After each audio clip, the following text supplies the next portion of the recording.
गुरुर्ब्रह्मा गुरुर्विष्णु गुरुदेव महेश्वरः गुरु साक्षात् परब्रह्म तस्मै श्री गुरुवे नमः।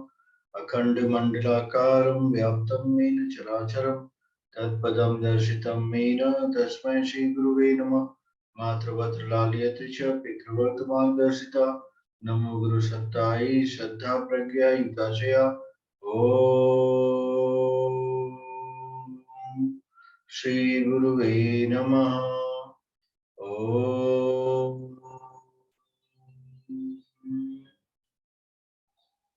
नीरज जी आप किस क्लास से हैं?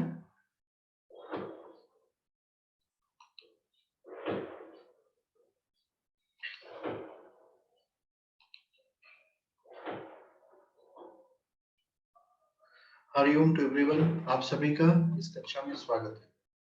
हम लोग आगे की यात्रा प्रारंभ करेंगे ज्योतिष की आनंदमय यात्रा। उम्मीद है आप लोग अच्छे से होंगे, प्रसन्नचित होंगे, खुशहाल होंगे।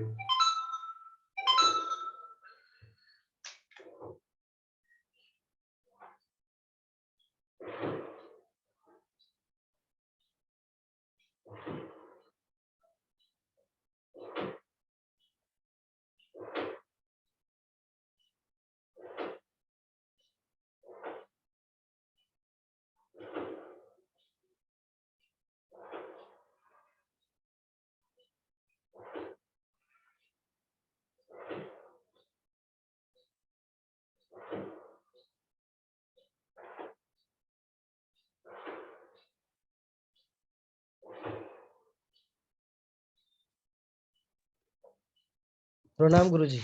प्रणाम। कैसे हैं आप लोग? अच्छे हैं? जी सर, मैं तो ये हाफ एन आवर हो गया, मैं वहां से आया डॉक्टर दिखा के। अच्छा अच्छा, चलिए आज समझने का प्रयास करते हैं। एक नया विषय लेकर के हम लोग चर्चा करेंगे। ये जो है ना एडवांस वाली क्लास है और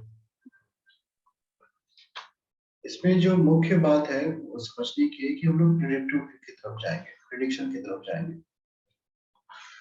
प्रिडिक्शन में कुछ बातों का हमको ध्यान रखना पड़ेगा कि कौन सा बातों का ध्यान करना पड़ेगा।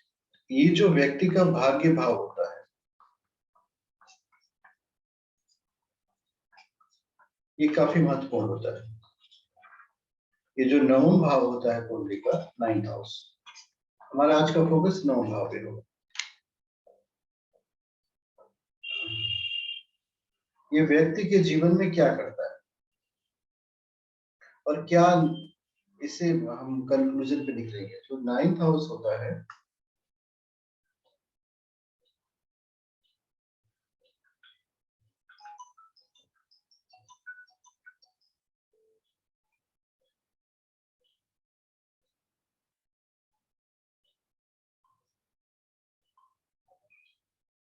ज्योति जी बात कर रही हैं।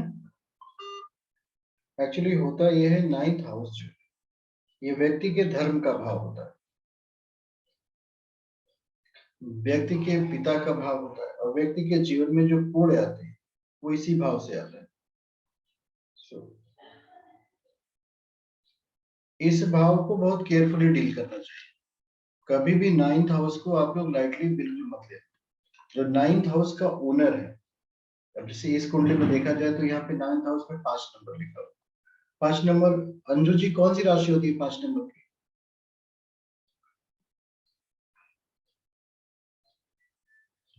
आप लोग ना एक पेज पे लिख के अपने सिंह राशि। हाँ, सिंह राशि होती है। इसका स्वामी हो गया सिंह राशि। इस कुंडली का भाग्य से सूर्य हुआ। सूर्य। ये है कंक्लूजन।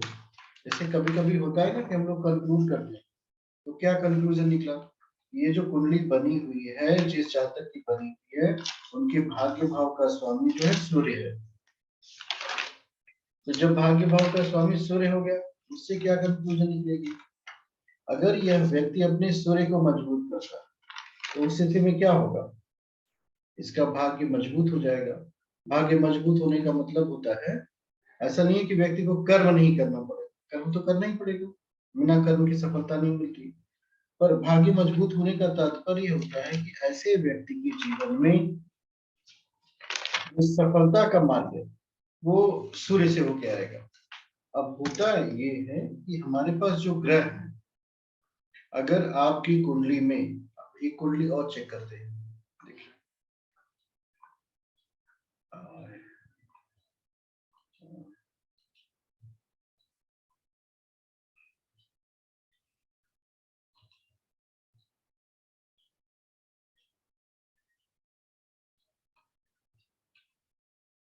देखिए ये कुंडली खोल दी मैंने।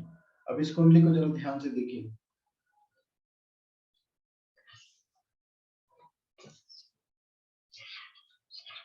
अब इस कुंडली के 9 भाव को चेक करें। 9 भाव में क्या लिखा हुआ? हाँ जी सर। 12 नंबर ट्वेल्व लिखा हुआ। 12 हाँ नंबर जी। का मतलब गुरु मीन के बारह। भाग्य से बृहस्पति हैं। गुरु बृहस्पति हुआ। मीन राशि। मीन राशि है, भाग्येश बृहस्पति। अब इसके बाद हम क्या करेंगे? होता क्या है कि अगर इस व्यक्ति जातक के जीवन में एक काल होता है जिसको बोलते हैं भाग्योदय का समय। अब इस कुंडली का विश्लेषण करना हो तो हम ऐसे करेंगे। ये कर्क लग्न की कुंडली बनती है, इनकी राशि जो है कन्या है और आपका भाग्येश गुरु है। अब भाग्येश जैसे ही हमने गुरु कहा तो हमारे पास कुछ फिक्स डेटाज होते हैं जो हम बताएंगे वो एग्जैक्टली सही होगा। होता क्या है कि अगर इनका किसी भी कुंडली में मान लो सूर्य भाग्य से हो, यही ना होगा, चंद्रमा भाग्य से होगा, मंगल भाग्य से होगा, बुध भाग्य से होगा, गुरु भाग्य से होगा, शुक्र भाग्य से होगा और शनि भाग्य से होगा, यही होगा।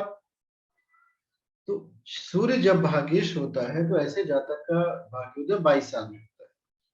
चंद्रमा होगा तो 24 सर साल राहु में केतु नहीं होगा, होगा। मंगल होगा तो 28 साल में होगा, बुध होगा तो 32 साल में होगा, गुरु होगा तो 16 साल में होगा, शुक्र होगा तो 25 साल में होगा और शनि होगा तो 36 साल में। तो ये कुछ फिक्स नंबर आपके पास आ गए। अब इसका उपयोग क्या है? आप जो है जब इनका प्रेडिक्शन करेंगे तो इनको बताएंगे कि आपका भाग्येश जो है सूर्य है।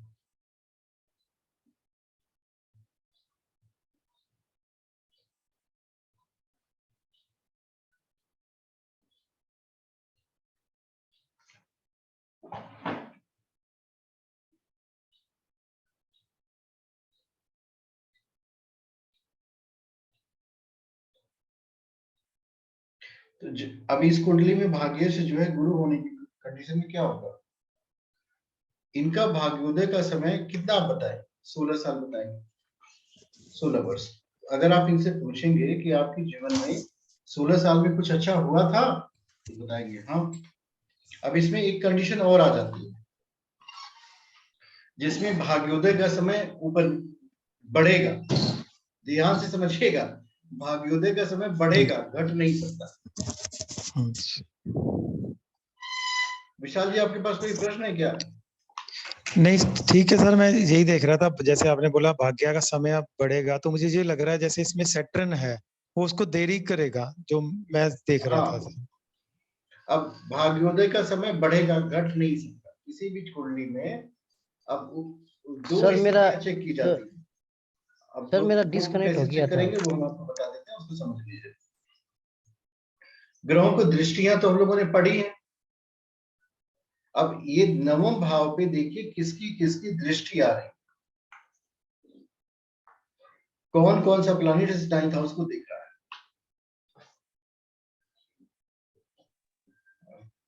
सर ये अगर भाग्येश में कोई भी ग्रह ना हो तो?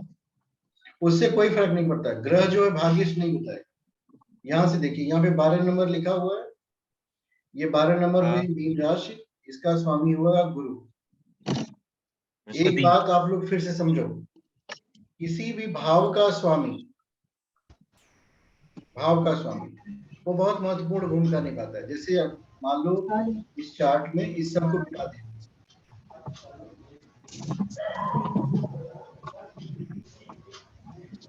इसको मिटा दीजिए। अब ये कुंडली जो बन गई बिना ग्रहों की कुंडली बन गई।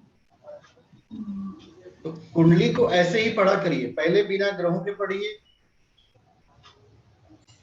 फिर उसके बाद ग्रहों के साथ पढ़िए।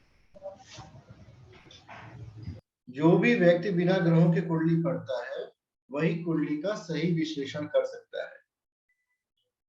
अब इसमें हम कह रहे हैं नवम भाव पे फोकस करना है, तो इसमें कौन सा ग्रह बैठा है वो बात की बात है। पहली चीज ये है कि राशि कौन सी लिखी, तो यहाँ पे राशि लिखी है 12 नंबर, इसका स्वामी हुआ मीन और ये हो गए गुरु, तो इनके भाग्येश गुरु हो गए। अब इसके बाद का विश्लेषण बाद में होगा कि गुरु किस स्थिति में है, कौन से लोग इसको देख रहे हैं, पर भाग्येश इनका गुरु ही है, ये कंफर्म है। इस कंफर्मेशन के बाद दूसरी बात जब आती है कि इस भाग्य भाव को देख कौन रहा है, या एक और विषय बहुत महत्वपूर्ण होता है, भाग्येश कहाँ चला गया। अगर भाग्येश 6, 8, 12 में चला गया तो यह व्यक्ति के लिए कठिनाई उत्पन्न करेगा। सीधा सा प्रश्न है, भाग्येश अगर 6ठे भाव में जाए, 8वें भाव में जाए, 12वें भाव में जाए, तो ऐसे जातक के जीवन में कठिनाई उत्पन्न होगी। और जब इस जातक के जीवन में कठिनाई उत्पन्न होगी तो भाग्योदय का समय भी विलंब हो जाएगा। अब जैसे ये जातक को पर्टिकुलरली अगर चेक करते हैं आप, तो इनका भाग्येश जो है 6ठे भाव में चला गया, 6th हाउस में चला गया। तो अब इस स्थिति में क्या होगा, प्रॉब्लमेटिक है, ये कोई इनके लिए अपॉर्चुनिटी नहीं दे रहा है, बल्कि इनके भाग्य में कठिनाइयां दे रहा है। तो पहला एस्पेक्ट जो हमें कुंडली में चेक करना है, भाग्येश कौन सा प्लैनेट है और वो कहाँ है, ये आप लोगों को देखना है कुंडली में। एक कुंडली और खोलते हैं, उसमें देखने का प्रयास करिए।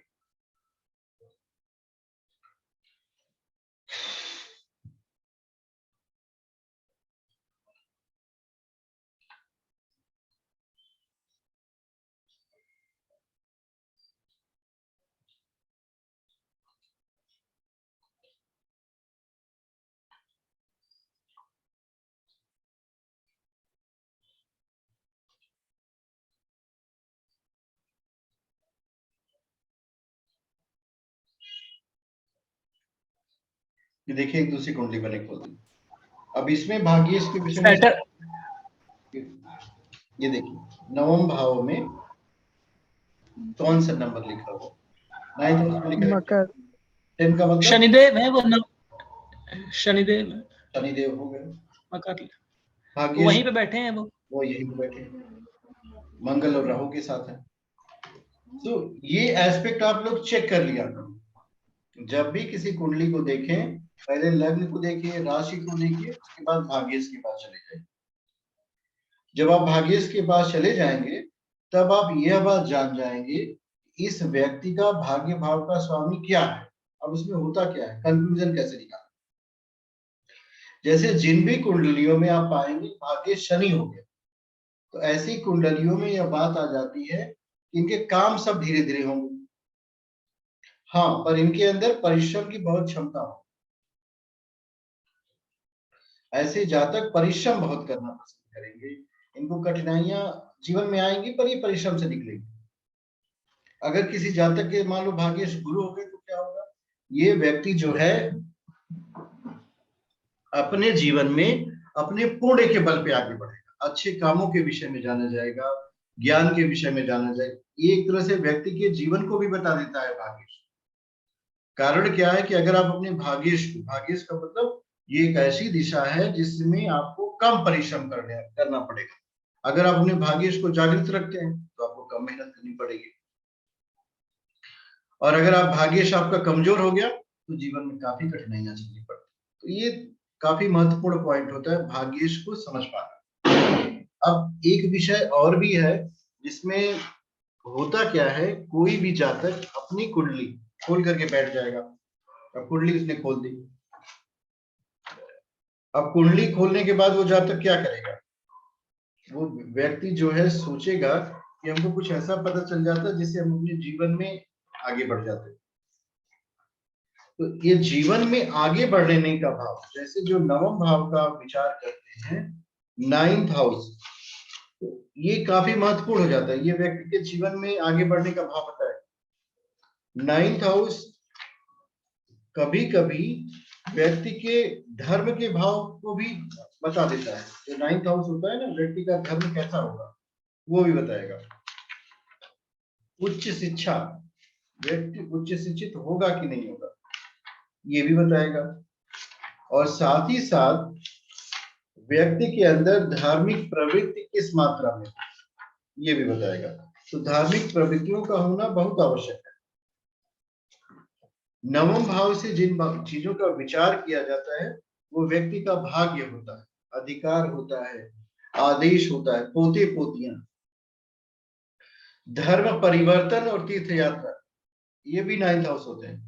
नेता का पद, नेतृत्व की क्षमता, उच्च पद, जोश, साहस, सूझबूझ। 9वें भाव का जब भी आप अध्ययन करो तो उसमें सबसे पहले 9वें भाव, उसकी राशि देखते हैं, 9वें भाव का स्वामी कौन है और 9वें भाव में कौन से ग्रह बैठे हैं और कौन से ग्रह 9वें भाव को देख रहे हैं और नवमेश किस राशि में बैठा।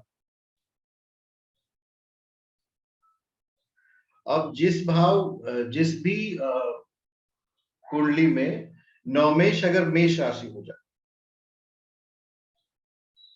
जिस जातक के 9वें भाव में मेष राशि हो जाए, मेष राशि का मतलब होगा कि अगर यहाँ पे 1 नंबर हो जाए, आप यहाँ पे प्रिडिक्ट करते हो कि यहाँ पे 1 नंबर हो जाता है,